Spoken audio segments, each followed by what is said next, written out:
ব্যাপার বৌমা, এখনো হলো না তোমার?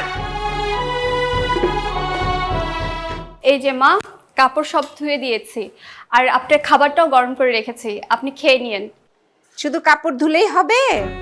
এই দেখো ঘরের কি অবস্থা, ঘরটাও তো মুছতে হবে না?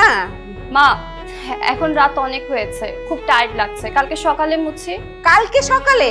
কালকে সকালে তো তুমি 8টার সময় উঠবে, উঠেই বলবে তাড়াতাড়ি অফিসে যেতে হবে, তারপরে ঢ্যাং ঢ্যাং করে অফিসে চলে যাবে। ওসব হবে না। দেখো ঘরের কি অবস্থা, এগুলো পরিষ্কার করতে হবে না? কে করবে পরিষ্কার? ধরো ঘরটা খুব ভালো করে মুছে ফেলো। কি ব্যাপার তোমার? তোমার কতক্ষণ আগ থেকে বলতেছি যে ঘরে আসো, ঘরে আসো, ঘরে আসতেছো না কেন? আরে দেখ না, সেই কখন থেকে একটার পর একটা কাজ করতেছে। আমি কতবার বললাম যে রুবেল ডাকছে, তুমি যাও ঘরে যাও, কথাই শোনে না। এই যে আবার এখন বলতেছে ঘর মুছতে। যাও বৌমা, তোমার ঘর মুছতে হবে না, যাও তো যাও, অনেক টায়ার্ড হয়ে আসছে অফিস থেকে। যাও মা, যাও। আসো। হ্যাঁ হ্যাঁ যাও যাও, আমি করে নিব সব। তোমার শরীর খারাপ না? যাও। বাবা, আরেকটু হলে ধরা পড়ে গেছিলাম।